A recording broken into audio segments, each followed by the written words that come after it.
Lucas 16, versículo 19 al 31.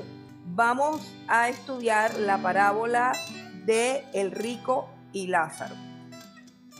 Dice la palabra del Señor: había un hombre rico que se vestía de púrpura y de lino fino y hacía cada día banquete con esplendidez.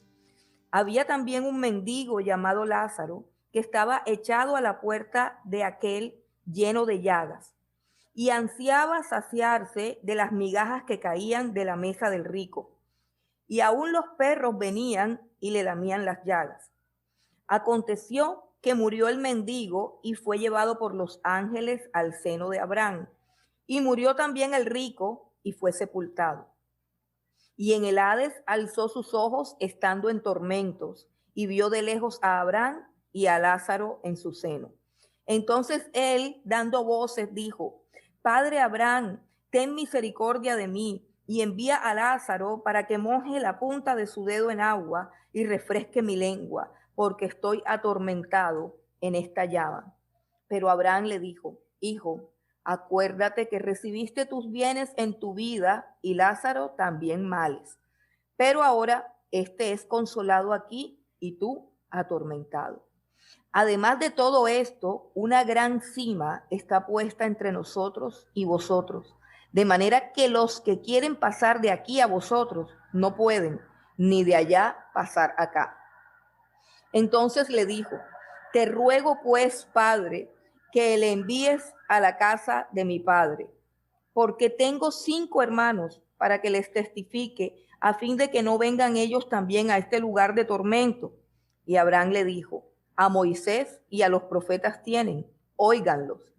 Él entonces dijo: no, padre Abraham, pero si alguno fuere a ellos de entre los muertos, se arrepentirán.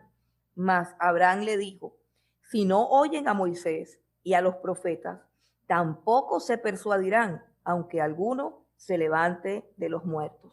Señor, te damos gracias por esta tu palabra y te pedimos que nos des la sabiduría, la inteligencia, el corazón, Padre Santo, sensible, los oídos abiertos, Señor, la disposición, Padre Santo, para escucharte, Señor, la disposición para recibir tu palabra, la disposición para oír tu voz, Señor, que tú pongas en nuestro corazón, Dios, ese anhelo ardiente por tu palabra, por tu verdad, Señor, que todos los que hoy estamos conectados y los que quizás mañana escuchen, Señor, esta grabación, tengan el mismo corazón que tuvo aquella mujer María que se postraba a tus pies solamente para escucharte hablar, Señor. Ayúdanos, Dios del cielo, a amar tu palabra. Ayúdanos a que estos oídos nos sirvan para oír, que nosotros seamos de los oidores, Padre Santo, que también son hacedores de tu palabra, Señor. Que tu palabra llegue a lo más profundo de nuestro ser, que haya cabida en nuestros corazones y que produzca fruto al 100%. Gloria a Dios. Jesús tenía una forma de enseñar muy clara y muy práctica, muy de la vida real y cotidiana. Y una de las formas como él enseñaba era a través de los contrastes. A Jesús le gustaba hacer muchos contrastes, porque a través de los contrastes la persona definía con claridad qué era lo que él quería decir. Por ejemplo, cuando estudiamos la parábola de la semana pasada del buen samaritano, Jesús hizo unos contrastes entre las actitudes de el sacerdote, del levita y del samaritano, donde eran unas actitudes que tenían un marcado contraste y que hacían clara la enseñanza, tan clara que la persona por simple lógica llegaba al punto a donde Jesús la quería llevar. Y esa es una manera supremamente pedagógica del Señor Jesucristo. Es una de las tantas cosas que hacen de él el maestro de maestros. Así también él habla de los contrastes, refiriéndose no solamente a cosas que él tiene que enseñar, sino que Jesús a través de los contrastes muestra su carácter. lo radical que es el Señor. El Señor es un Dios radical. Tenemos a un Dios de valores absolutos. Tenemos a un Dios que recordemos cómo dice aquel dicho apocalíptico que dice, por cuanto no eres ni frío ni caliente, te vomitaré de mi boca. Ojalá fuese frío o caliente, pero por cuanto no eres ni frío ni caliente, sino tibio, te vomitaré de mi boca. También el Señor Jesús puso otro ejemplo, dice, dos hombres subieron al templo a orar. Uno decía, Señor, yo te doy gracias porque yo no soy como este miserable recaudador de impuestos, publicano, impuro, no sé qué, porque yo diezmo de todo lo que recibo, porque yo ayuno 3 veces por semana. Y el otro decía, el otro subió a orar también y casi que ni podía llegar al altar y entonces decía, Señor, se propició a mí, pobre pecador. Entonces hay un contraste, ¿cierto? Hay un contraste. Después dice, el reino de los cielos es como 10 vírgenes, ¿cierto? Unas tomaron aceite, otras no tomaron aceite, unas eran prudentes, otras eran insensatas. Los contrastes son una de las herramientas del Señor Jesús que muestran no solamente su capacidad para enseñar, sino que Él tiene una forma de ver la vida muy clara y muy práctica y que nosotros tenemos que desarrollar esa capacidad de discernir entre el bien y el mal. ¿Cierto? Que no podemos ser de medias tintas, que no podemos ser de pensamientos ambiguos, que no podemos ser de valores relativos. Dios es un Dios de valores absolutos. O es bueno o es malo, pero no es más o menos y no es depende y no es mi verdad ni tu verdad, sino la verdad y la mentira. Así es que es Dios y así con esa claridad con esa radicalidad es que el Señor Jesús enseñaba. Entonces aquí tenemos el contraste entre dos hombres y de estos dos hombres nos van a presentar 3 aspectos de estos dos hombres, nos los van a poner juntos y nos van a mostrar 3 situaciones. La primera situación es, nos van a mostrar los dos hombres en la vida normal cotidiana como ellos vivían, los dos hombres en la muerte, o sea, enfrentándose al suceso de la muerte y los dos hombres en la eternidad. Entonces vamos a ver primeramente los dos hombres en su vida. Dice que el rico, había un hombre rico, dice que se vestía de púrpura y lino fino. Lo primero que nos habla es de su ropa. La tela púrpura era la tela que usaban los reyes y los sacerdotes. Era una tela costosísima y en Israel tenían que importarla. Era una tela sumamente costosa. Así también era el lino.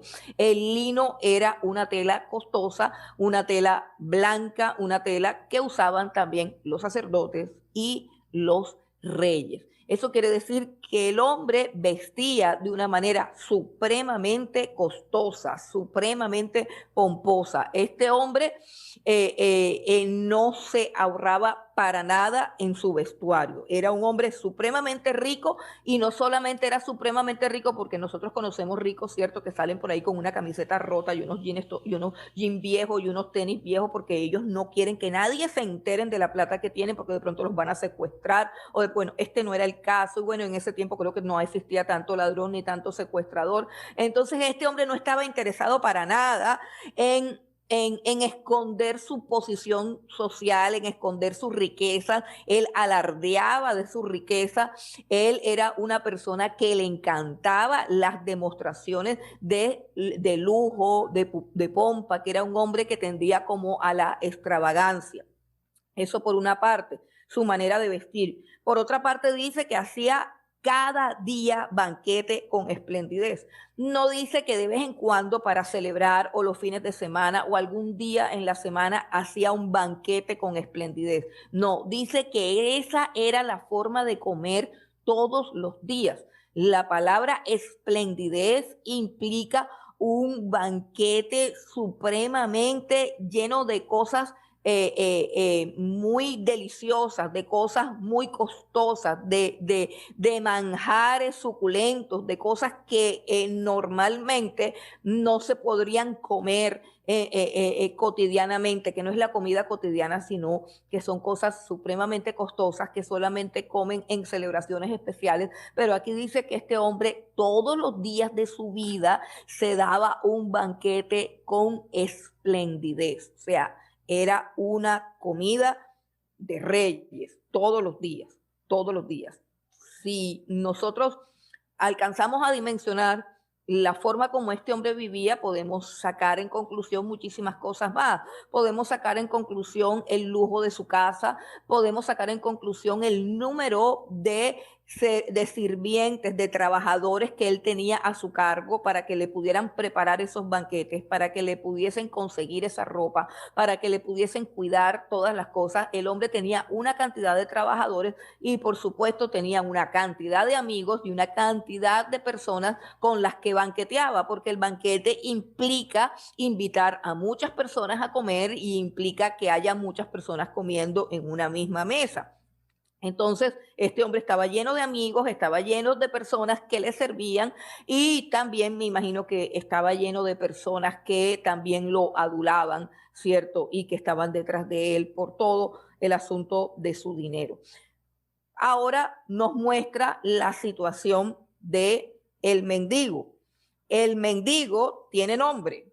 Número uno, el mendigo tiene nombre. Su nombre es Lázaro. Y la palabra o el nombre Lázaro traduce literalmente Dios es mi ayuda. Y eso es lo primero que vemos de este mendigo, que él tiene un nombre y que el hecho de que él tenga un nombre y que es Dios el que escribe aquí su nombre muestra que este mendigo pertenecía a las personas que están escritas en el libro de la vida, porque dice Juan 10, vamos un momentico a Juan capítulo 10, que dice que el Señor conoce sus ovejas y que también las conoce por su nombre. Juan capítulo 10, el versículo 3 dice, a este abre el portero y las ovejas oyen su voz y a sus ovejas llama por su nombre. Y también tenemos el versículo 14 que dice, yo soy el buen pastor y conozco mis ovejas y las mías me conocen. Y el versículo 15 dice, así como el Padre me conoce, yo conozco al Padre y pongo mi vida por las ovejas. Y el versículo 27 dice, mis ovejas oyen mi voz y yo las conozco y me siguen. También encontramos que en 2 de Timoteo, capítulo 2, versículo 19, dice que el Señor conoce a los que son suyos. Y en el libro de la vida están escritos los nombres de aquellos que han alcanzado la gracia y el favor de Dios. Así que el mendigo tiene un nombre porque el mendigo es un hijo de Dios y Dios lo conoce por su nombre.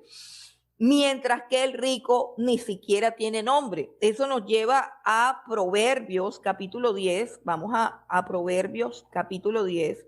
Y hay algo bien interesante en este capítulo de Proverbios, capítulo 10, versículo 7, dice, la memoria del justo será bendita, mas el nombre de los impíos se pudrirá. Y recuerden que Jesús está contando esta parábola que algunos dicen que es verdad, otros dicen que es ficción, que es simplemente una parábola, pero independientemente de que sea verdad o sea ficción, es algo que pudo haber pasado y que si de hecho pasó, ya ese rico ya está en el infierno y se ha cumplido esta palabra que dice que el nombre de los ricos se pudrirá. Quiere decir que pues nadie sabe su nombre, que ya él pasó por allá a la eternidad sin Dios, olvidado, y su nombre, pues ni siquiera Dios sabe cómo se llama su nombre, porque para Dios ya él ni siquiera existe.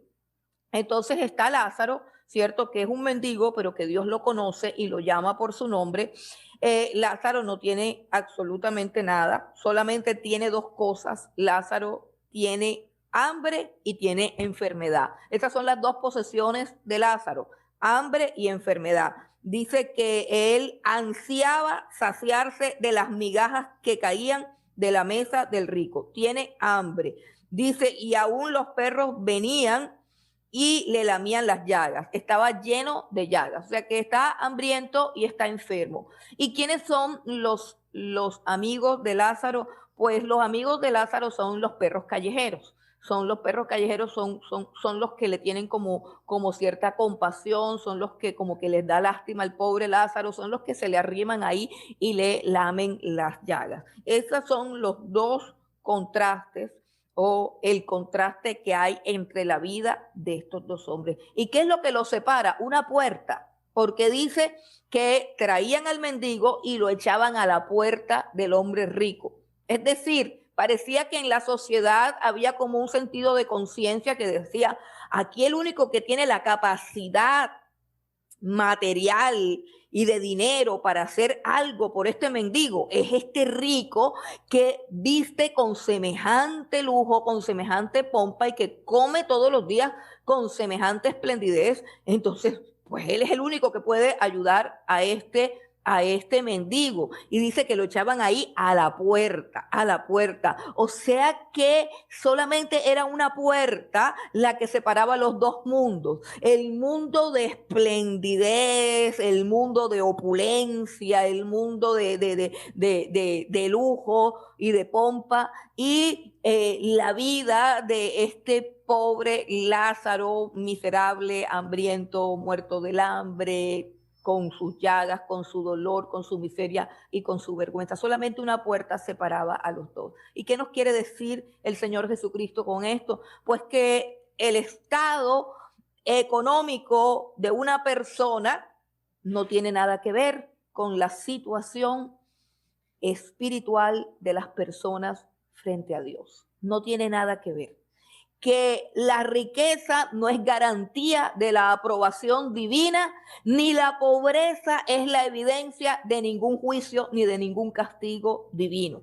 Nosotros encontramos, por ejemplo, a un rico muy importante en la escritura, que fue Abraham, y Abraham fue un hombre muy, muy rico. Así que lo que la Biblia está tratando de decir aquí no es que la riqueza sea mala y que la pobreza sea buena, no, sino que hay circunstancias en la vida de las personas y que cada quien tiene que mirar cómo maneja esas circunstancias, pero que la riqueza no es señal de aprobación, ni la pobreza, ni la enfermedad son señales de que Dios rechace o condene a una persona. Y eso es supremamente importante porque queda aquí determinado, ¿cierto? Y tenemos que tener esta parábola en cuenta porque en nuestros días pues se ha enseñado mucho acerca de la doctrina de la prosperidad como una doctrina que reza que si una persona está bien con Dios, Dios siempre la va a bendecir, Dios siempre la va a prosperar y Dios siempre la va a sanar y la va a curar. Y que si una persona está en la pobreza, entonces algún mal oculto, algún pecado oculto tiene, o si no te ha sanado una enfermedad, es porque tienes un pecado oculto. Entonces todo eso es echado por tierra aquí con esta parábola y simplemente la vida tiene circunstancias. El Señor Jesús dijo, a los pobres siempre los tendréis entre vosotros. Y pienso que esto tiene que ver con que siempre tiene que haber pobres entre nosotros, no solamente por causa de la injusticia social. O sea, evidentemente la pobreza es el resultado de la injusticia social, es el resultado del pecado, es el resultado de una cantidad de cosas, pero también la pobreza es puesta delante de nosotros como una prueba de Dios para ver si nosotros vamos a ejercer la generosidad, porque los textos que hablan del amor, la semana pasada el Señor Jesús nos hablaba acerca del prójimo, del amor al prójimo, y cómo se manifiesta el amor al prójimo. Pues cuando encontramos a alguien tirado en el camino, cuando encontramos a alguien asaltado por ladrones, cuando encontramos a alguien en necesidad, entonces siempre va a haber una persona necesitada. Y lo nuestro no es preguntarnos, ay, ¿por qué estará necesitada? Que es lo que siempre hacemos. Yo muchas veces lo hago, pero ¿será que es flojo? ¿Será que no quiere trabajar? ¿Será que es un sinvergüenza? ¿Será que... Y resulta que en la teología de nuestro Señor Jesucristo, nosotros no debemos hacernos esas preguntas. Eso no es un asunto nuestro. Nosotros lo que tenemos que preguntarnos es, ¿por qué estoy yo puesta aquí frente a esta persona necesitada? ¿Por qué tengo yo los recursos que tengo? ¿En qué quiere Dios que yo utilice mis recursos? ¿De qué manera puedo glorificar a Dios con lo que yo tengo? ¿De qué manera puedo hacer la voluntad de Dios para agradarlo? ¿De qué manera puedo testificar con mis bienes y con lo que poseo de que Cristo vive en mi corazón? Entonces ese es el papel de nosotros. O sea, ¿cuál es mi papel? ¿Cuál es mi responsabilidad frente a la sociedad, frente al lugar y en la posición en la cual Dios me ha puesto? ¿Cuál es mi responsabilidad? Yo tengo que examinarme a mí. Yo no tengo que examinar al pobre, yo no tengo que examinar al rico. Yo tengo que examinarme a mí, mi vida y mis recursos, y preguntarme si eso está puesto para la extensión del reino de los cielos, para la gloria del Señor Jesucristo, para el cumplimiento de su voluntad, para la manifestación de su gracia y de su amor, porque Él nos enseña en el Sermón del Monte que nosotros debemos ser como Él, que hace salir el sol sobre buenos y sobre malos. Y eso lo quiere decir con el saludo, que nosotros no podemos andar saludando al que nos cae bien, que tenemos que saludar a todo el mundo porque Dios hace salir el sol, y el sol es el saludo de Dios, y el saludo Dios no se lo niega a nadie. El sol en la mañana es el saludo de Dios, y ese sol entra por todas las ventanas, por las ventanas de los impíos, por las ventanas de los mentirosos, por las ventanas de los homosexuales, por las ventanas de los depravados, por las ventanas de los ladrones, por las ventanas de los homicidas, por todas las ventanas entra el sol que manda Dios. Y Dios dice, bueno, así como yo hago que el sol salga sobre todo el mundo, así yo necesito que ustedes le hagan el bien a todo el mundo y no anden preguntando si se lo merecen o no, porque yo no me pregunto cada mañana quién merece el sol, ni quién merece el aire, ni quién merece el agua, ni quién merece la brisa. Yo nunca me pregunto eso, yo simplemente lo envío. Entonces, tiene que ver con que nosotros nos examinemos a nosotros mismos y cuál es el rol, qué es lo que tenemos y para qué estamos puestos en el lugar y en la posición en que estamos puestos, sin estar con ese asunto de estar juzgando al rico, ¿cierto? Como el resentido social, como el comunista, como el todo eso, ¿cierto? O de estar juzgando al pobre, ¿cierto? Como un rico arrogante y altivo. No, soy lo que soy por la gracia de Dios y estoy aquí para aportar algo de lo que Dios me ha dado. Esa es la principal enseñanza que nos deja la vida de estos dos hombres. Pero resulta que viene un segundo acto, por decirlo así, y en este segundo acto los dos hombres mueren. Versículo 22 dice, aconteció que murió el mendigo. Parece que el primero en morir fue el mendigo. Dice, aconteció que murió el mendigo y fue llevado por los ángeles al seno de Abraham. Y murió también el rico y fue sepultado. Vamos primero por la muerte del mendigo. Murió el mendigo y no dice nada. O sea, no dice que fue sepultado. Dice simplemente que fue llevado por los ángeles al seno de Abraham. Lo más seguro es que en la vida el mendigo tiene dos opciones de dónde fue enterrado, o sea, dónde enterraron el cuerpo del mendigo. Los historiadores de la época dicen que solamente habían dos opciones. Había un campo llamado el campo del alfarero, que era un campo que tenía una tierra bastante arcillosa. Entonces, esa la llamaban el campo del alfarero porque el alfarero iba a ese terreno que era para que los alfareros cogieran arcilla para sus trabajos. Entonces, ahí iban todos los alfareros y cogían arcilla de ese terreno y abrían como unos surcos, ¿cierto? Como unos huecos en ese terreno de toda la arcilla que se llevaban para trabajar.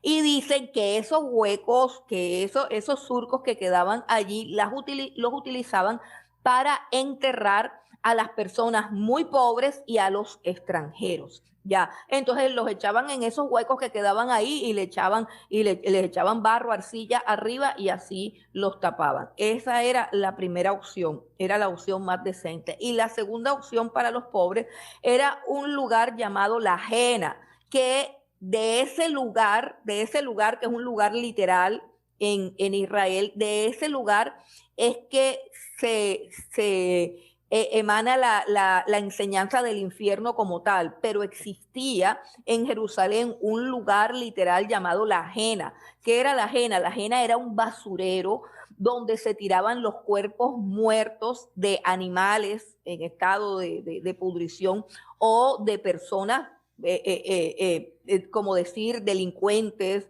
asesinos, ladrones, o sea, gente como llamamos nosotros aquí los NN. Entonces, esas personas eran despreciables en el lumpen de la sociedad, las echaban ahí Esos cuerpos los echaban ahí en ese lugar llamado La Ajena, que era prácticamente un basurero, y les prendían fuego para evitar que hubiese contaminación, que hubiese infección y para matar todos esos olores putrefactos que habían ahí, le prendían fuego.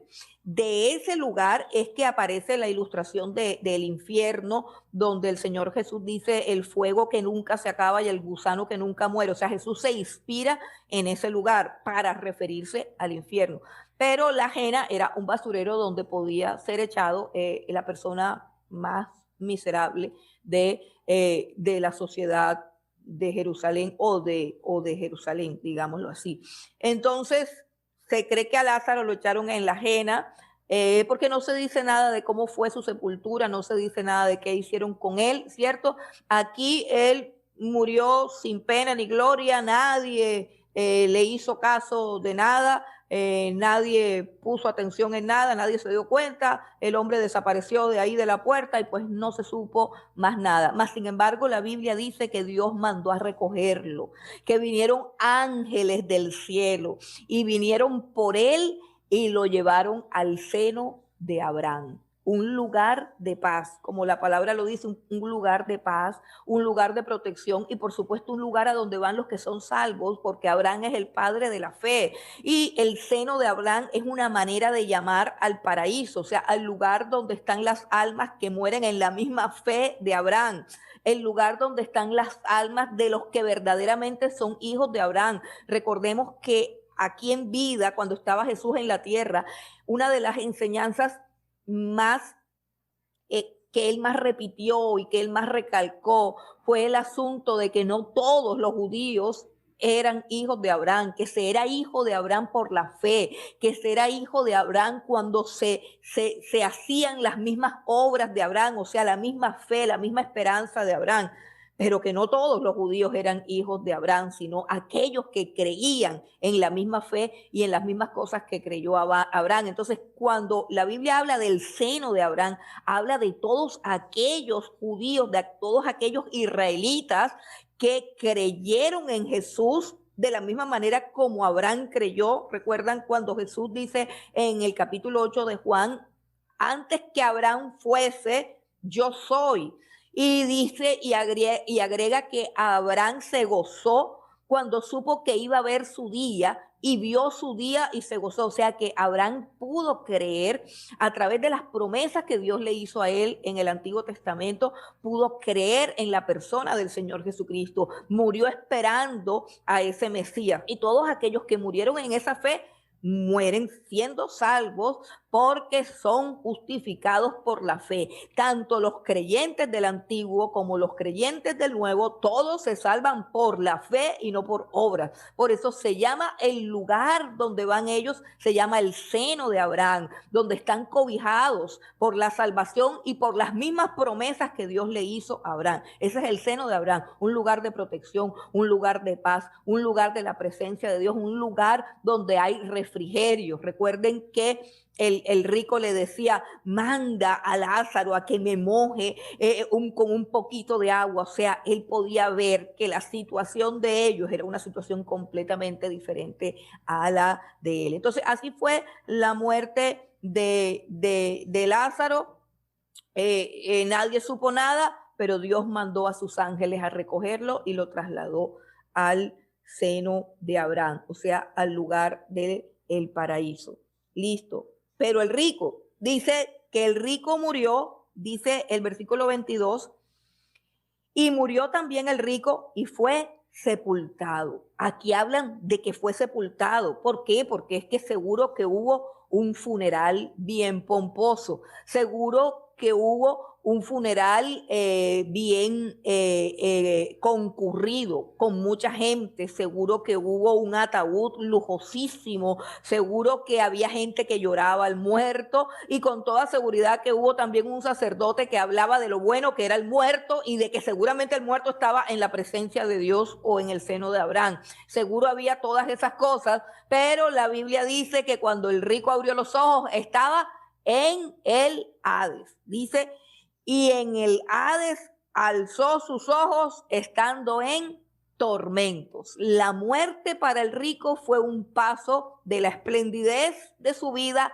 a un lugar horrendo de tormentos. Se levantó o se despertó en un lugar de tormentos. Entonces, encontramos aquí la muerte de ambos. Con toda seguridad que si había periódico en esa época, salen los letreros grandes. Usted sabe, esos letreros grandes que tienen un recuadro, que recuerdo que son costosísimos esos letreros. La familia tal, tal, tal informa que el señor fulano de tal, de tal, de tal, de tal, como con 5 apellidos, ha partido a la presencia de Dios. Sus familiares, nietos, no sé qué, todo eso, un pasquín, todo así, con un obituario, todo impresionante y todo, pero de los nombres de los mendigos no creo que hable ningún periódico. Ningún periódico sabe el nombre de la cantidad de mendigos que muere. Piense usted cuántos mendigos de pronto de un momento a otro, sin más allá y sin más acá, dejamos de ver en una esquina y nosotros nos preguntamos qué le habrá pasado, dónde lo habrán echado, estará vivo, estará muerto, ¿cierto? Y pensamos todas esas cosas, pero Dios sí conoce a los que son suyos y a los que creen en Él, los conoce por su nombre. Ahora, cuando pasamos al versículo 23, vamos a encontrar la tercera escena con los dos hombres, o el tercer contraste. Y aquí tenemos a los dos hombres en la eternidad.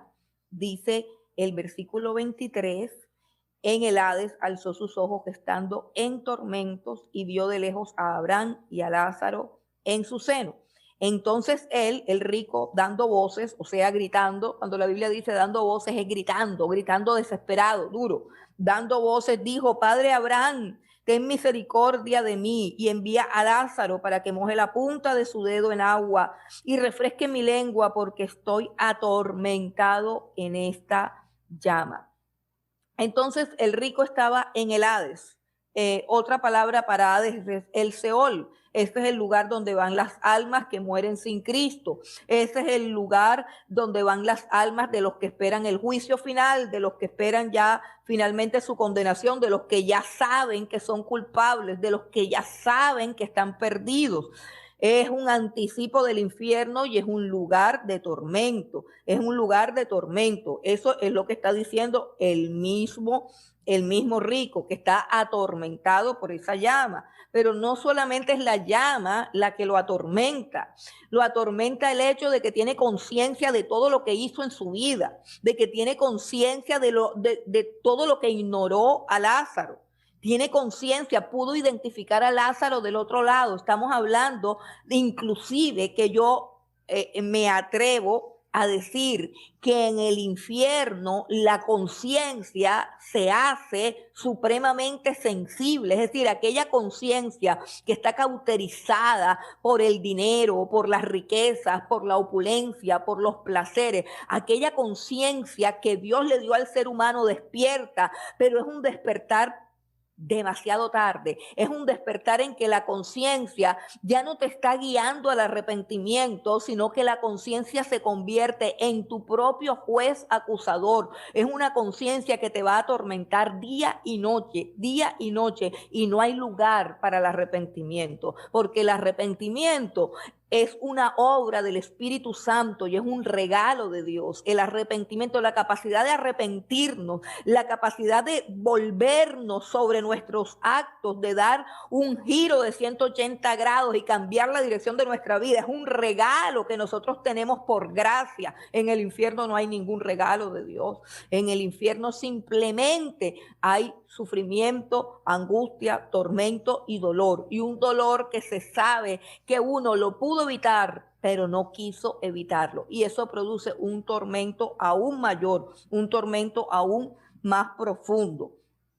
Entonces, este rico tiene en el infierno un cambio radical en su situación, en sus circunstancias, porque ustedes recuerdan que cuando Lázaro estaba vivo, del otro lado de la puerta, la Biblia dice que ansiaba saciar su hambre con las migajas que caían de la mesa del rico. Y ni siquiera eso podía hacer. Ahora es el rico el que ansía que Lázaro le traiga en su dedo una gota de agua, una gota de agua. Él solamente está suplicando por una gota de agua. ¿Qué quiere decir esto? Esto quiere decir, hermanos, que el infierno es un lugar de retribución y de justicia. O sea que en el infierno cada persona va a estar sufriendo en una medida proporcional a su maldad y a sus obras.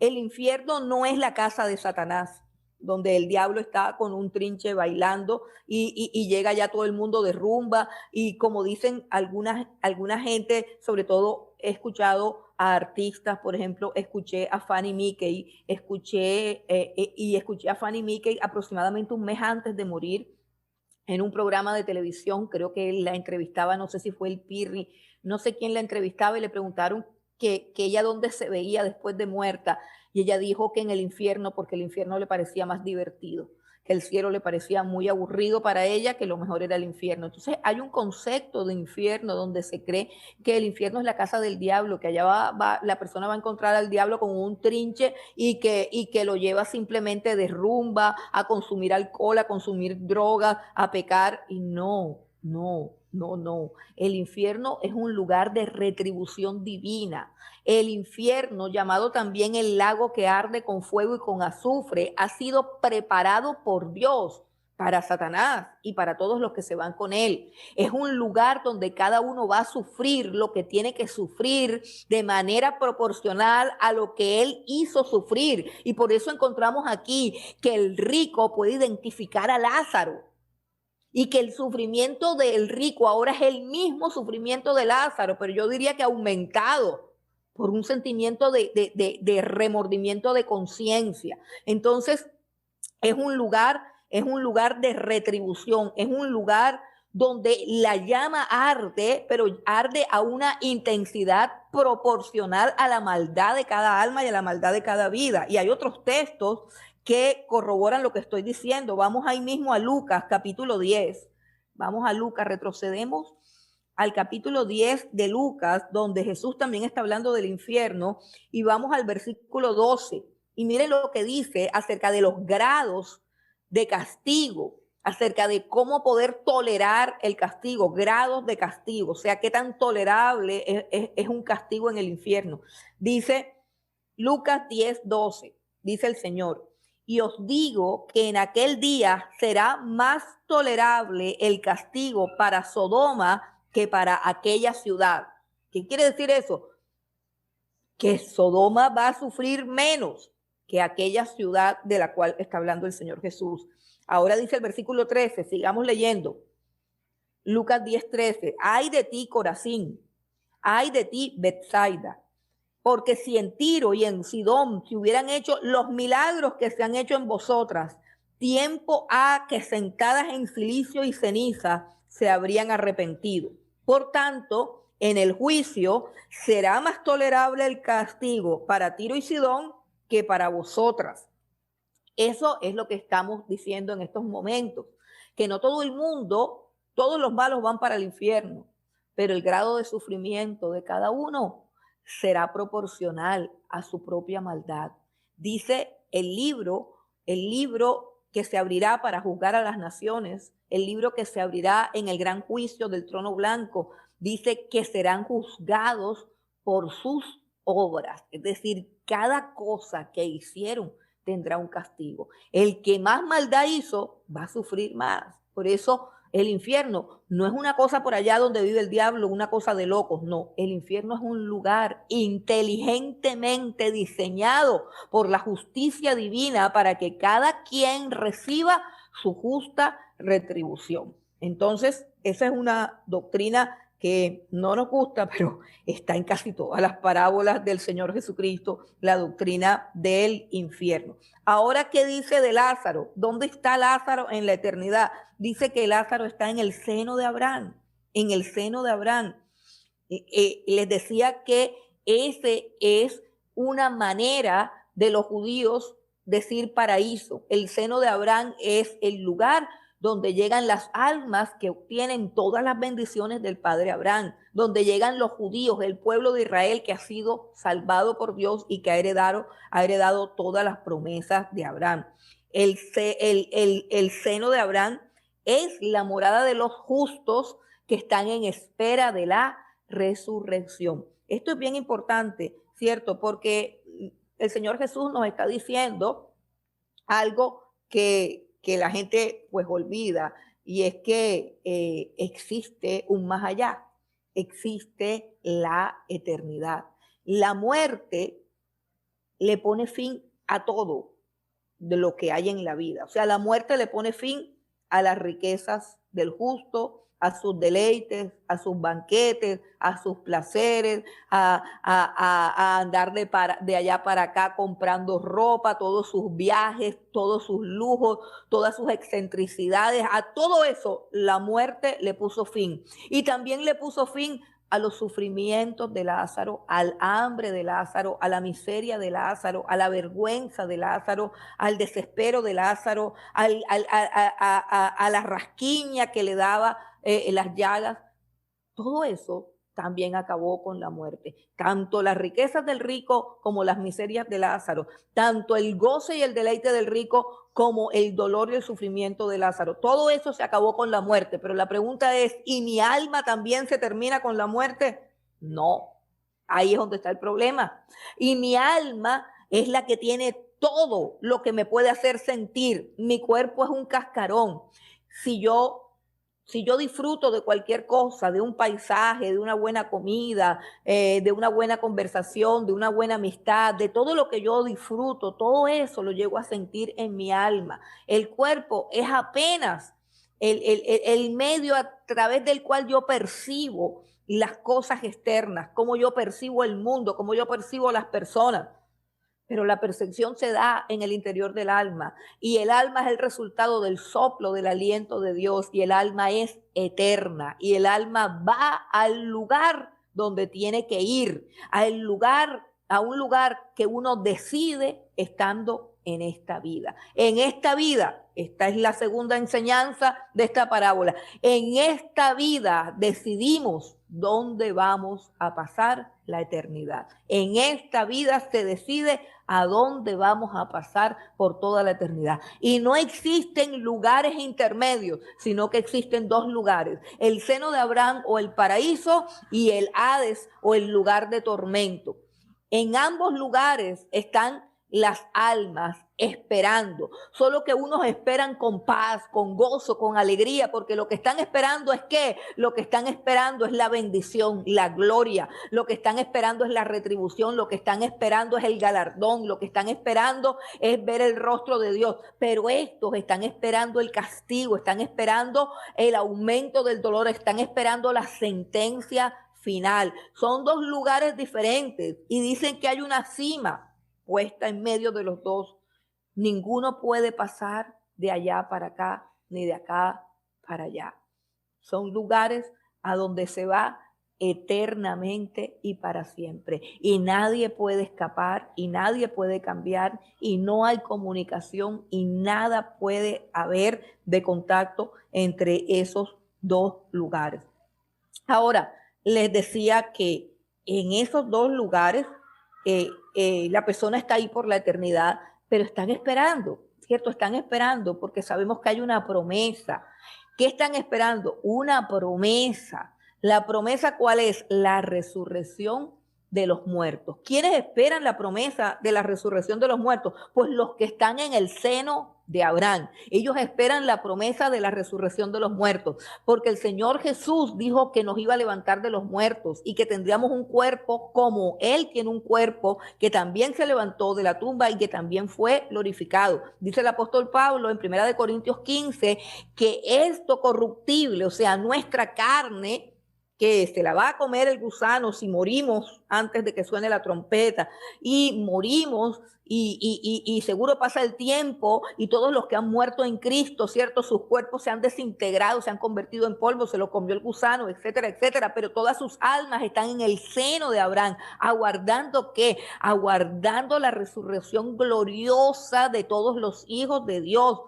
Pero ¿y qué va a pasar con los otros, con los que están ahí? Pues ellos están aguardando el gran juicio de condenación, donde se dé la sentencia final, donde sean echados al lago que arde con fuego y azufre. Quiero que vengan conmigo a dos textos en Daniel capítulo 12, profeta Daniel capítulo 12.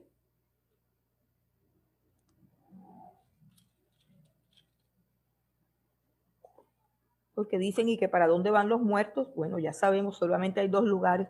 Daniel capítulo 12, versículo 2, dice lo siguiente Daniel: y muchos de los que duermen en el polvo de la tierra serán despertados, unos para vida eterna y otros para vergüenza y confusión perpetua. Entonces ahí dice que serán levantados, pero unos para vida eterna y otros para vergüenza y confusión perpetua. Vamos a Apocalipsis capítulo 20, donde están esas dos resurrecciones, si es que a las dos se les puede llamar resurrecciones. Vamos a Apocalipsis 20, y vamos a leer del 4 al 6.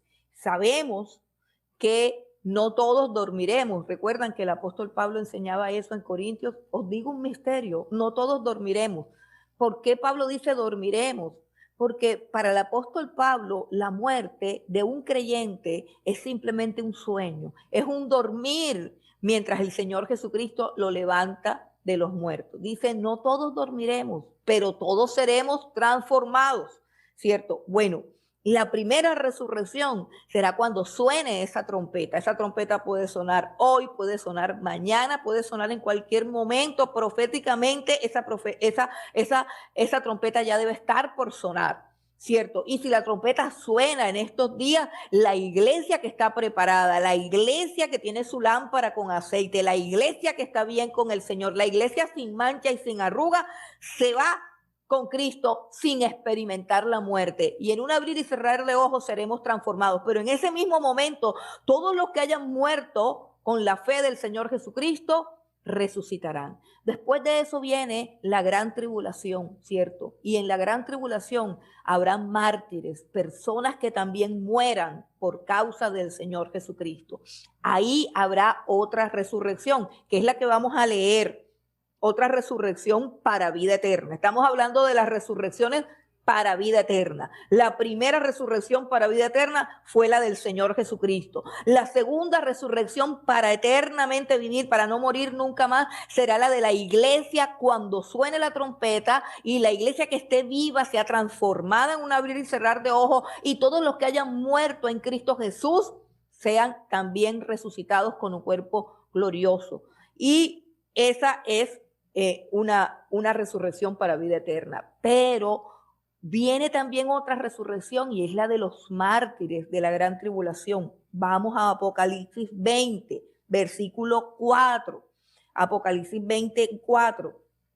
Y esta resurrección será después del milenio, o sea, después de que Cristo reine aquí en la tierra 1000 años. Al final del milenio, 24, Apocalipsis 24 dice: y vi tronos y se sentaron sobre ellos los que recibieron facultad de juzgar. Y vi las almas de los decapitados por causa del testimonio de Jesús y por la palabra de Dios, los que no habían adorado a la bestia ni a su imagen y que no recibieron la marca en sus frentes ni en sus manos, y vivieron y reinaron con Cristo 1000 años. Pero los otros muertos, o sea, los que sí habían adorado a la bestia, dice, pero los otros muertos no volvieron a vivir hasta que se cumplieron 1000 años. Esta es la primera resurrección.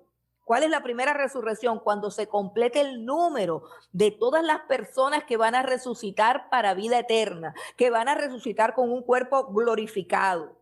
Esa es la primera resurrección. Y dice, los últimos en lograr esa salvación, en llegar a ese estado de gloria, los últimos serán aquellos que prefirieron ser decapitados que dejarse marcar por la bestia o adorar a la bestia o a su imagen. Esos serán los últimos en resucitar para vida eterna y estarán de pie frente al Cordero de Dios junto con toda su iglesia. Dice, esta es la primera resurrección. Versículo 6 dice, bienaventurado y santo el que tiene parte en la primera resurrección. La segunda muerte no tiene potestad sobre estos, sino que serán sacerdotes de Dios y de Cristo y reinarán con él 1000 años.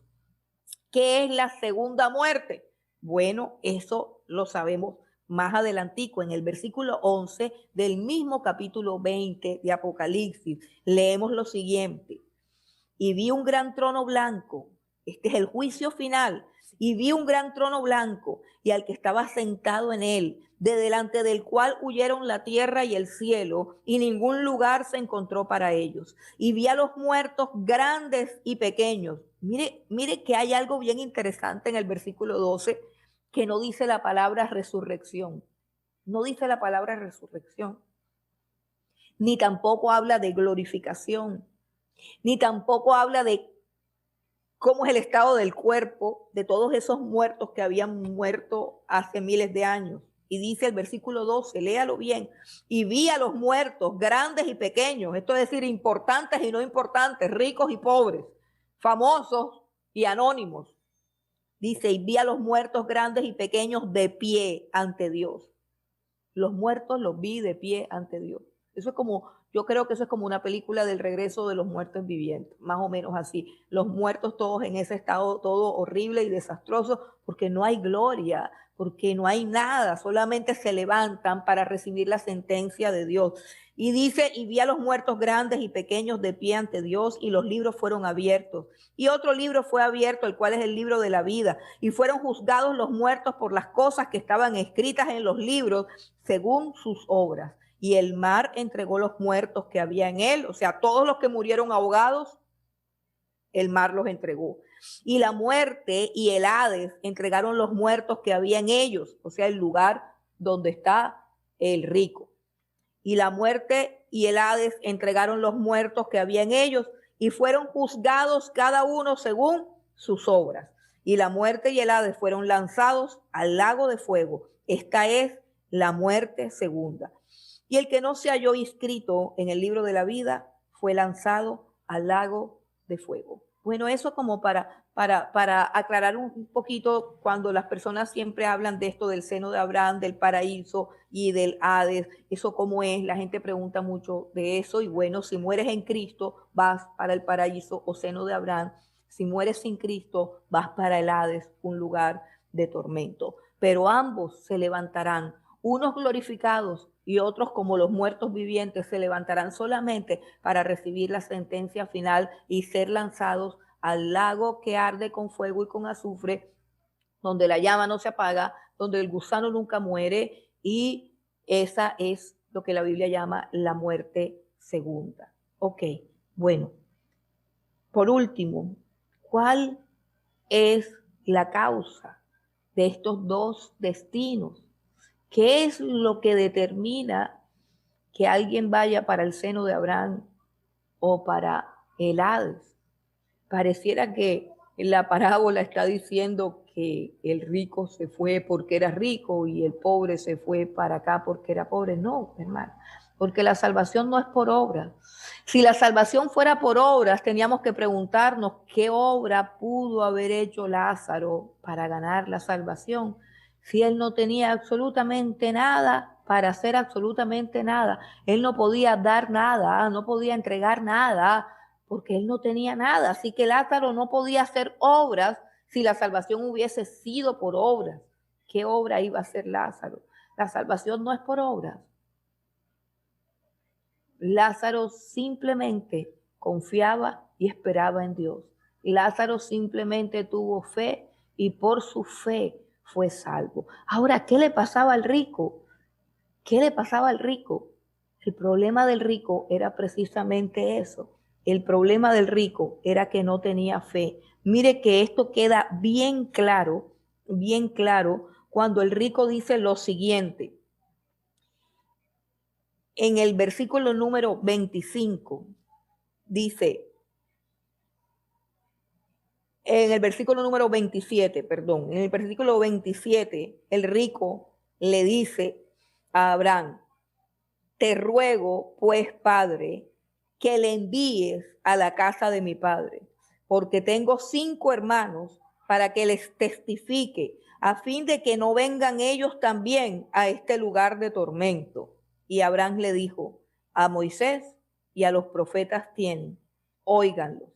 Él entonces dijo: no, padre Abraham, porque si alguno fuere a ellos de entre los muertos, se arrepentirán. Mas Abraham le dijo: si no oyen a Moisés y a los profetas, tampoco se persuadirán, aunque alguno se levantare de los muertos. ¿Qué está diciendo aquí la parábola? La parábola está diciendo que tanto el rico como los 5 hermanos del rico conocían a Moisés y conocían a los profetas. Ellos tenían a Moisés y tenían a los profetas. ¿Qué quiere decir? Que tenían las escrituras, que conocían las escrituras, pero que no creían en las escrituras, que su conocimiento de las escrituras era simplemente un conocimiento religioso e intelectual, un conocimiento de cosas que ellos podían recitar, pero nunca creyeron en ellas. Nunca creyeron en esas cosas, porque nunca habían oído realmente cómo se debe escuchar. Él dice, el padre Abraham dice: a Abraham y a los profetas tienen, óiganlos. Y ahí es donde está el problema. Óiganlos, óiganlos, porque la fe es por el oír y el oír la palabra de Dios. El problema no era que no tuvieran revelación, no era que no tuvieran palabra, no era que no tuvieran una revelación clara del camino de la salvación, era que no escuchaban. Oían, pero no escuchaban. Leían, pero no obedecían. Y este hombre que sabe que sus 5 hermanos, así como él, que también leían la Torá todos los sábados en la sinagoga, pero no creían en Moisés. Él sabe que sus hermanos están perdidos. Él sabe que la vida y la forma de vivir de los hermanos de él es la misma vida de ellos. Una vida religiosa, pero una vida incrédula, una vida sin frutos, una vida sin fe. Porque no se trata simplemente de tener el conocimiento, sino de saber oír y de oír con fe. Dice que de qué le sirvió al pueblo de Israel todas estas cosas, y dice el apóstol Pablo: de nada, porque no acompañaron esto con la fe. No creían realmente ni en Moisés ni en los profetas. Pero esto es más grave todavía, porque el rico le dice a Abraham: manda a Lázaro, porque si alguno se levanta de los muertos, entonces ellos sí se arrepentirán. Mire qué tremendo, arrepentimiento. El arrepentimiento es la clave de oír bien. Cuando yo oigo bien la palabra de Dios, lo que se produce en mi corazón es arrepentimiento. Pero si yo oigo la palabra de Dios y no me arrepiento, tengo oídos, pero no estoy oyendo. Tengo la palabra, pero no tengo la salvación. Tengo el conocimiento, pero no tengo la fe. Si no tengo la fe, no tengo justicia. Si no tengo justicia, no soy salvo.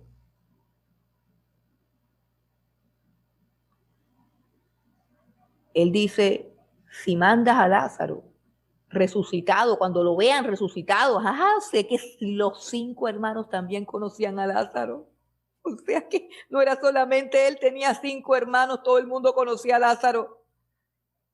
Ninguno le dio de comer. Ahora la salvación es por dar de comer, no, la salvación es por fe, pero el que tiene fe tiene que darle de comer, porque el que tiene fe sabe que se va a presentar delante de Dios, y es eso lo que nos hace ordenar nuestra vida. Esas son las obras que acompañan a la fe. Entonces él dice: que vaya Lázaro, que vaya Lázaro. Y dice el Señor: no, ni siquiera si va Lázaro se van a arrepentir. Y algo bien interesante es que mucho después de esta parábola, en vida, el Señor Jesucristo resucitó también a otro hombre que también se llamaba Lázaro. Lo conocemos, está en el capítulo 11 del Evangelio de Juan. Jesús resucitó a otro hombre que coincidencialmente, y sabemos que no hay coincidencia en Dios, Jesús escogió a este hombre con ese nombre llamado Lázaro para resucitarlo de entre los muertos. ¿Y cuál fue el resultado? Los escribas y fariseos, cuando vieron esa señal, tomaron la decisión de que Jesús debía morir, porque de esa manera todos iban a creer en él. Ni siquiera la resurrección de Lázaro logró que los judíos creyeran en Jesús. Y no solamente fue la resurrección de Lázaro, Lázaro, el amigo de Jesús, el amado de Jesús, resucitó para el pueblo de Israel. Pero tenemos otra resurrección más grande, que es la resurrección de Cristo. Así que en este momento, todo aquel que no crea en el Señor Jesucristo está completamente condenado, porque ya no hay más nada que hacer. O sea, si no le creyeron a Moisés y a los profetas, y aún a aquel que resucitó de los muertos, simplemente no creerán, no creerán. Y Dios nos enseña en esta parábola que nosotros aquí decidimos lo que hacemos. Y la primera decisión que tenemos que tomar es la decisión que tenemos que tomar con respecto a la palabra de Dios, a lo que está escrito en la palabra. ¿Le creemos realmente a Dios? Yo veo que a veces las vidas que vivimos son tan frívolas, son tan superficiales, son tan mundanas. Parece que estuviéramos aferrados a este mundo y que no nos diéramos cuenta de las cosas que están sucediendo y que no nos diéramos cuenta de nuestros tiempos y que no nos diéramos cuenta que si nuestros hijos no creen en esta palabra, se van a ir para el infierno. Aunque conozcan la ley y los profetas, aunque conozcan a Moisés, aunque sean cristianos evangélicos, la salvación no tiene que ver con el conocimiento, tiene que ver con la fe. Y la fe solamente se valida con las obras, con la manera como nosotros vivimos.